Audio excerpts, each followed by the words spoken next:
Hello students, welcome back to engage with English. ഇന്ന് ഞാൻ നിങ്ങൾക്ക് മുമ്പിൽ വന്നിട്ടുള്ളത് നിങ്ങൾക്ക് വളരെ ഉപകാരപ്രദമായ ഒരു സർപ്രൈസ് ഗിഫ്റ്റുമായിട്ടാണ്. മറ്റൊന്നുമല്ല, നമ്മുടെ ഫസ്റ്റ് ടേം എക്സാം, അതായത് ഓണപരീക്ഷ തുടങ്ങാൻ പോവുകയാണ്. അപ്പോ നമ്മുടെ ഇംഗ്ലീഷ് ലാംഗ്വേജുമായി ബന്ധപ്പെട്ട വളരെ പ്രധാനപ്പെട്ട ചില ചോദ്യങ്ങൾക്ക് എങ്ങനെ ഈസിയായി വളരെ ട്രിക്ക് ഉപയോഗിച്ചുകൊണ്ട് ഉത്തരം എഴുതാം എന്ന ഒരു ടെക്നിക്കുമായിട്ടാണ് ഞാൻ നിങ്ങൾക്ക് മുമ്പിൽ വന്നിട്ടുള്ളത്. ആദ്യമായി ക്യാരക്ടർ സ്കെച്ച്. നമ്മുടെ ഏതെങ്കിലും ചാപ്റ്ററിലെ ചില കഥാപാത്രങ്ങളുടെ വ്യക്തി സ്വഭാവത്തെക്കുറിച്ച് എഴുതാൻ വേണ്ടി ചോദിക്കാറുണ്ട്. 5 or 6 മാർക്കിന് ചോദിക്കുന്ന ചോദ്യമാണ്. അപ്പൊ നമുക്ക് ഈ ഒരു ചോദ്യം വളരെ ഈസി ആയിട്ട് ഏത് കഥാപാത്രം വന്നാലും എങ്ങനെ എഴുതാം എന്ന് ഒരു പൊതുവായ രീതി പഠിച്ചു വെച്ചാൽ നമുക്ക് പിന്നെ ആ ഒരു രീതിയിൽ തന്നെ ഏത് ചോദ്യം വന്നാലും ആൻസർ ചെയ്യാവുന്നതാണ്. അങ്ങനെയുള്ളൊരു പൊതുവായ ഒരു രീതിയാണ് ഞാൻ ഇവിടെ നിങ്ങൾക്ക് മുമ്പിൽ അവതരിപ്പിക്കുന്നത്. നിങ്ങൾ ഇത് പഠിച്ചാൽ തന്നെ നിങ്ങൾക്ക് ഏത് കഥാപാത്രത്തെക്കുറിച്ച് ചോദ്യം വന്നാലും ഈസിയായി എഴുതാവുന്നതാണ്. നമുക്ക് സ്ലൈഡിലേക്ക് കടക്കാം. ഈ സ്ലൈഡിൽ കാണുന്നത് പോലെ ക്യാരക്ടർ സ്കെച്ച് എങ്ങനെ വളരെ ഈസിയായി ഏത് ചോദ്യം വന്നാലും ആരെക്കുറിച്ച് ചോദിച്ചാലും വളരെ കൃത്യമായിട്ട് പൊതുവായ രീതിയിൽ എങ്ങനെ എഴുതാം എന്നാണ് ഇന്നത്തെ ക്ലാസ്സിൽ പഠിക്കുന്നത്. ക്യാരക്ടേഴ്സ് നെയിം എന്ന് അവിടെ ആദ്യത്തെ സെന്റൻസിൽ നിങ്ങൾക്ക് ബ്രാക്കറ്റിൽ കാണാവുന്നതാണ്. അവിടെ നിങ്ങളോട് ഏത് ക്യാരക്ടറിനെ കുറിച്ചാണോ ക്യാരക്ടർ സ്കെച്ച് എഴുതാൻ വേണ്ടി ചോദിക്കുന്നത് ആ ക്യാരക്ടറിന്റെ പേര് കൊടുക്കുക. എന്നിട്ട് ബാക്കി അതുപോലെ എഴുതുക.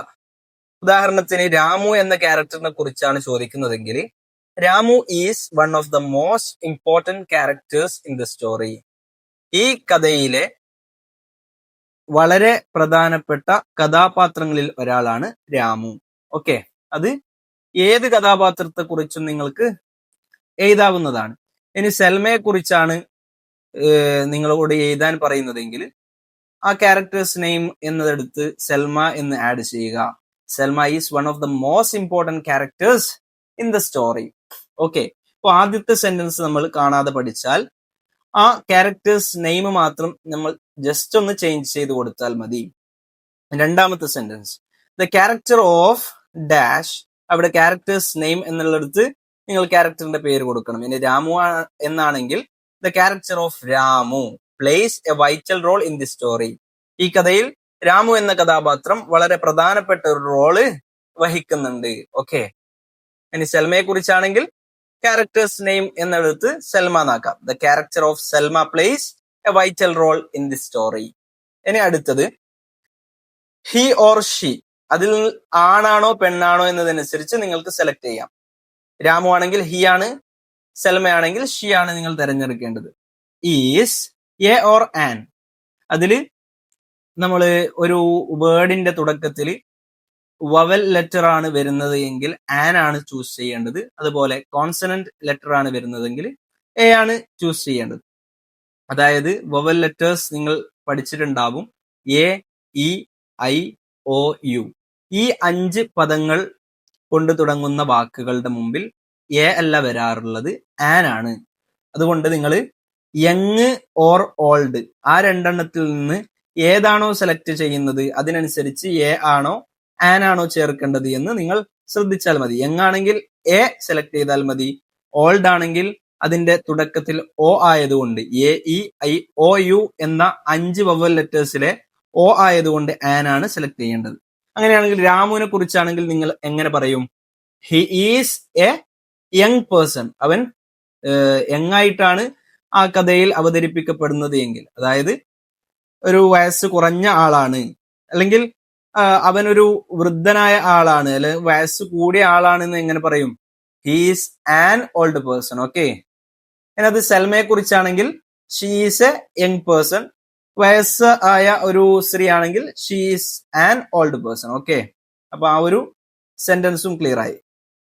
ഇനി അടുത്ത സെന്റൻസ് ഹി ഓർ ഷീ. അത് നേരത്തെ പറഞ്ഞതുപോലെ ആണാണെങ്കിൽ ഹി എന്ന് തിരഞ്ഞെടുക്കണം, പെണ്ണാണെങ്കിൽ ഷീ എന്ന് തിരഞ്ഞെടുക്കണം. Is a brave or kind or cruel or wise person. നമുക്ക് ഒരു സ്റ്റോറിയിൽ ഒന്നെങ്കിൽ അതിലെ ആ നമ്മളോട് ക്യാരക്ടർ സ്കെച്ച് എഴുതാൻ പറയുന്ന ഒരു കഥാപാത്രം ധീരനായിരിക്കാം. ധീരനാണെങ്കിൽ ബ്രേവ് പേഴ്സൺ എന്ന് നിങ്ങൾ എഴുതിയാൽ മതി. ഇനി ദയയുള്ള നല്ല മനസ്സലിവുള്ള ഒരു പേഴ്സൺ ആണെങ്കിൽ കൈൻഡ് പേഴ്സൺ എന്ന് എഴുതണം. ക്രൂരനായ ഒരു വ്യക്തിയാണെങ്കിൽ ക്രൂവൽ പേഴ്സൺ എന്ന് എഴുതുക.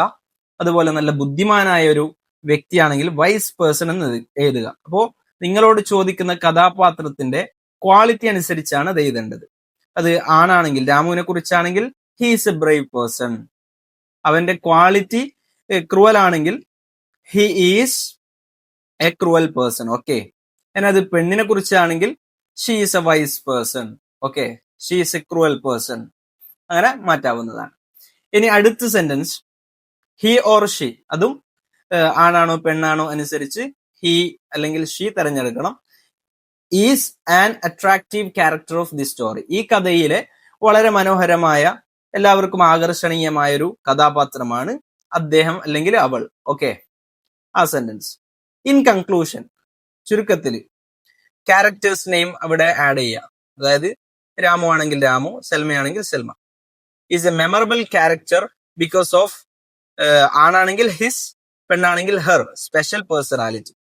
അവളുടെ ഇന്നാലിന്ന ഒരു സ്പെഷ്യൽ പേഴ്സണാലിറ്റി, വ്യക്തിത്വം കാരണം ഈ കഥയിലെ വളരെ നമുക്ക് സ്മരണീയമായ എന്നും ഓർക്കത്തക്ക വിധത്തിലുള്ളൊരു കഥാപാത്രമാണ് രാമു ആണെങ്കിൽ രാമു അല്ലെങ്കിൽ സെൽമയാണെങ്കിൽ സെൽമ. അതായത് ഏത് കഥാപാത്രമാണോ ആ കഥാപാത്രം ഈ കഥയിൽ നമുക്ക് എന്നും ഓർമ്മിക്കാൻ പറ്റുന്ന ഒരു കഥാപാത്രമാണ് എന്നാണ് അവസാനത്തെ സെന്റൻസ് കൊടുത്തിട്ടുള്ളത്.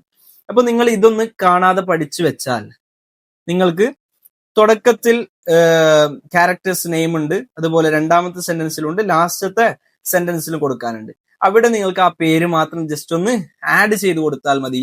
ബാക്കിയൊക്കെ ആണാണോ പെണ്ണാണോ എന്നതിനനുസരിച്ച് നിങ്ങൾ മാറ്റി കൊടുത്താൽ മാത്രം മതി. ക്യാരക്ടർ സ്കെച്ച് വളരെ ഈസി ആയിട്ട് നിങ്ങൾക്ക് ആൻസർ ചെയ്യാനും അതിനുള്ള 5-6 മാർക്കുകൾ അത് ഷുവറായിട്ട് നേടാനും സാധിക്കുന്നതാണ്. ഇത്തരം എക്സാം ടിപ്പുകൾ ഇനിയും നമ്മുടെ ചാനലിലൂടെ നിങ്ങൾക്ക് നൽകുന്നതായിരിക്കും. Stay tuned. See you soon.